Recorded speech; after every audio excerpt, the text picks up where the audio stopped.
Real estate agent Peter Creigh was alone and finishing an open home inspection in Lake Macquarie, New South Wales, when a stranger in dark wraparound sunglasses approached him.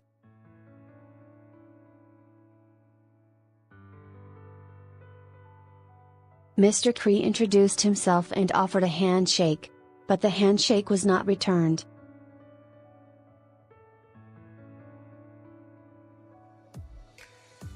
He just said, "I know who you are, Mr. Creigh. You're involved in the court case against Archbishop Wilson," Mr. Creigh told 7:30. "It just blew me away. I was just completely shocked. And the guy just turned around and walked out of the house."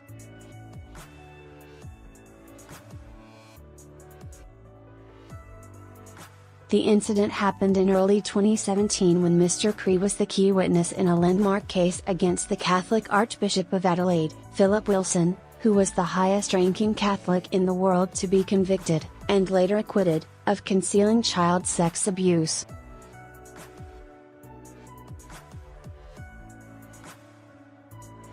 It was alleged that in 1976, when Bishop Wilson was a young assistant priest in the Maitland-Newcastle diocese, a teenage Mr. Creigh had twice told him about the years of abuse he had suffered at the hands of pedophile priest James Fletcher, yet nothing was done.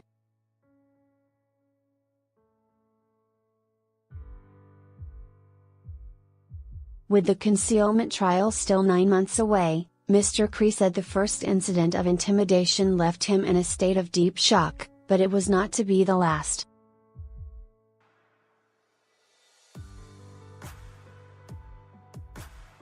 The man on the motorbike in a second incident, Mr. Creigh said the same man rode up behind him on a large motorbike that had the number plates covered with black plastic.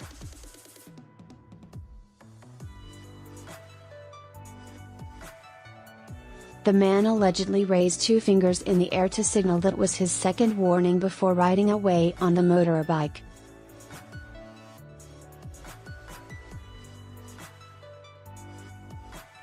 "I came home immediately and just burst into tears. I was that upset to tell my wife Kim what had happened," Mr. Creigh said.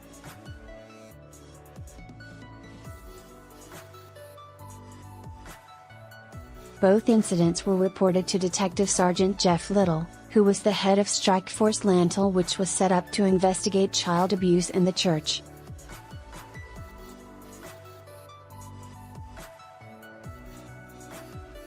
Detective Little said police increased patrols at Mr. Creigh's neighborhood and advised him on his personal security, but investigations to find the perpetrator came up empty-handed.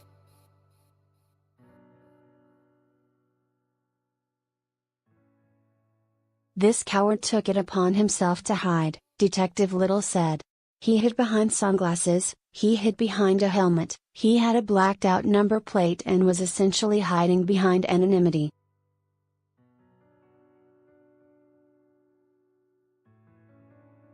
"We know where you live." In the middle of the trial in March 2018, Mr. Creigh had already given evidence when he was intimidated a third time while letterbox dropping real estate pamphlets.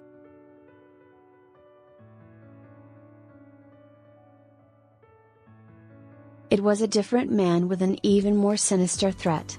"I said, 'Go to hell.' And he said, 'Mr. Creigh, you will be financially rewarded by doing this.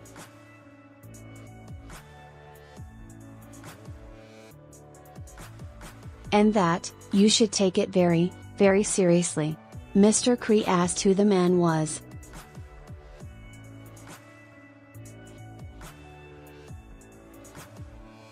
He said, "We are here to protect the church and, of course, the Archbishop." And they were the exact words.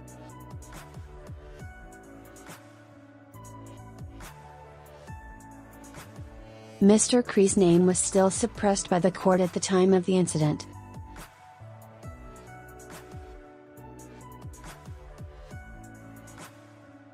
The source of the leak against him has never been found. Detective Little said that while a police investigation could not find the men, The language they used is certainly suggestive of an affiliation with the church.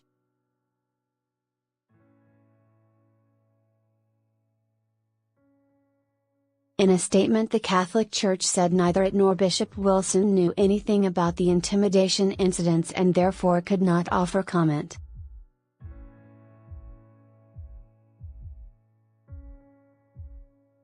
Bishop Wilson was convicted in the Newcastle local court trial in May last year, but that conviction was later quashed on appeal by a district court judge.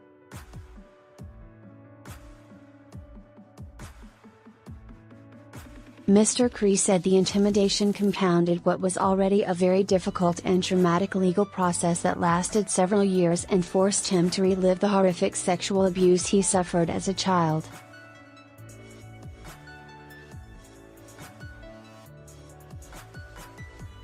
At the peak of the trial, Mr. Creigh was rushed to hospital for a quadruple heart bypass and later suffered a stress-related seizure.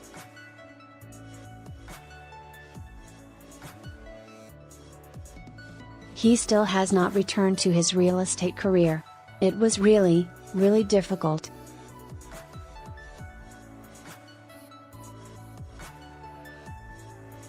There was some really, really black moments there.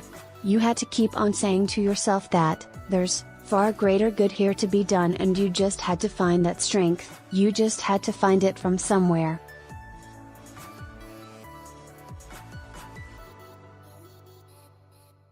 And somehow, I think it just made me a stronger person having stood up to them. Petrified about giving evidence, the intimidation tactics used on Mr. Creigh have raised fresh questions about whether another witness in the Bishop Wilson case also suffered intimidation tactics.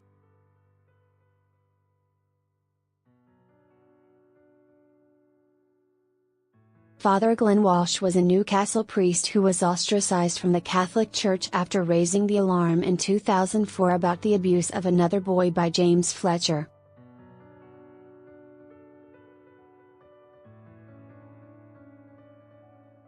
Photo: Bishop Philip Wilson. Op: Dan Himbrecht. 3 weeks before Bishop Wilson's trial began, Father Walsh took his own life.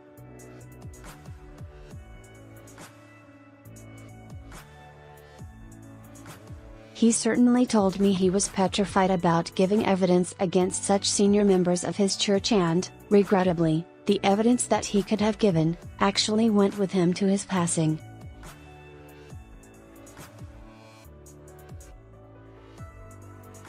Mr. Creigh said he believed it could be an instance in which intimidation tactics had the desired impact.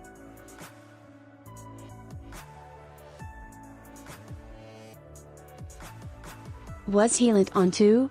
Who knows? But it is more than a coincidence, he said. We're going to kill you, your kids, your grandkids. The alleged intimidation of witnesses in sexual abuse cases has not been limited to the Catholic Church.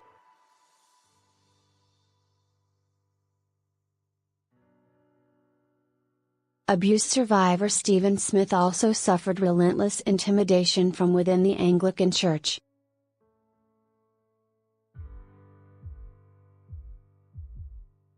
Mr. Smith was raped about 250 times from the age of 10 by then Anglican priest George Parker.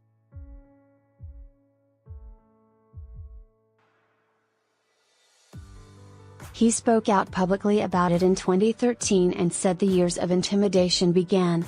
There were just days and days of text messages like, "If you don't stop, we know where you live, we know your grandkids, where your kids live."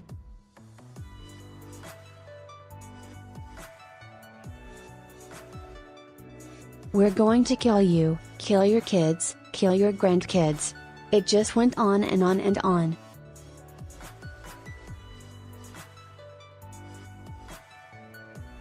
He said the context of intimidation was to shut up and stop talking about what happened to him within the church.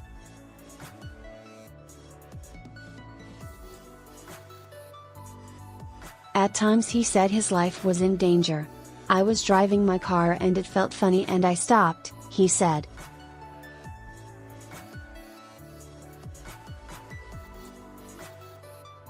"I had my son with me, and we got out and all 10 wheel nuts on the back wheels had been undone and the wheels were just hanging on the thing, and I was about to get on the expressway.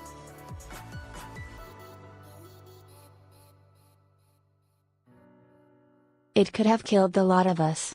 Keeping safe photo, Stephen Smith as a child, supplied, Stephen Smith. Mr. Smith said he had now moved house 3 times to protect his safety and was cautious about revealing his address in case friends or family were followed.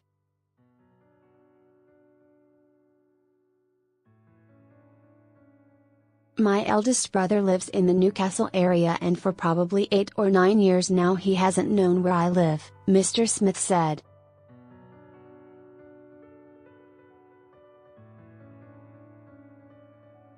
He has never visited me. I visit him, but he doesn't know where I live and we both understand why that needs to be that way.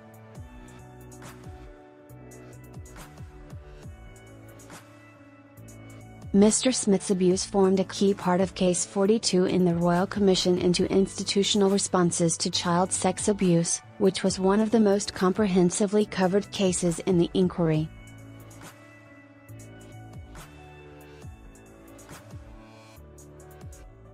During the hearings, the Anglican Church was so concerned about the dangerous element within its membership, it provided Mr. Smith with a security detail that shadowed him throughout.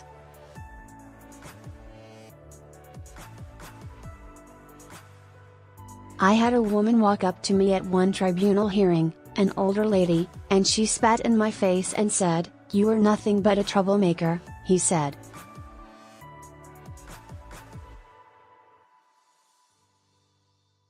That's the sort of people you're up against, and they're people who profess to be Christians and are happy to sit in church every Sunday.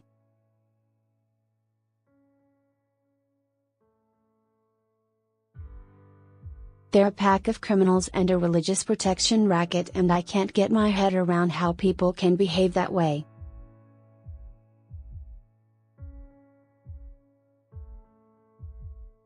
The Royal Commission found a pedophile ring was allowed to operate within the Newcastle Anglican Diocese for at least 30 years and that the cover-ups reached the highest levels.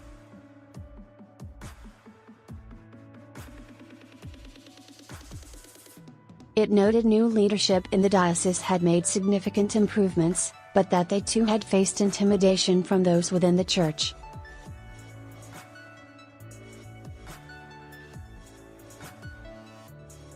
Church acknowledges threats and intimidation. Newcastle Anglican Bishop Peter Stewart acknowledged the problem in a statement to the ABC.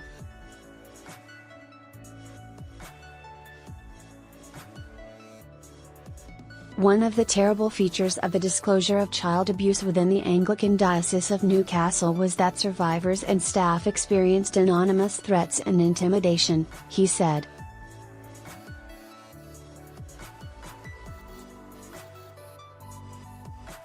The diocese encourages anyone with knowledge of criminal activity to make a report to NSW Police.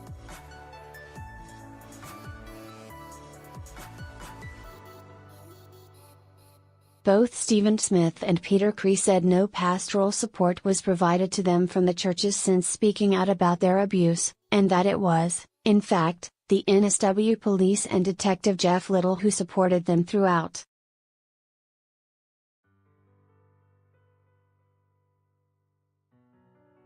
I would call the intimidation a secondary wounding.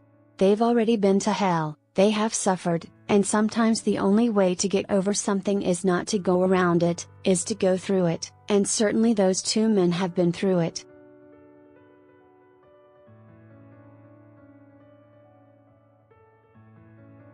Despite investigations, no one has ever been charged in relation to Mr. Smith's intimidation.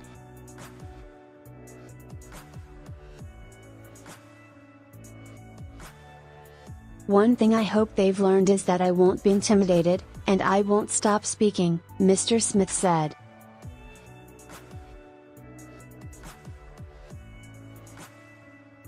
I won't be intimidated by people of that caliber.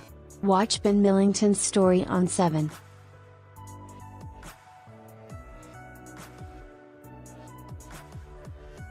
.30 tonight.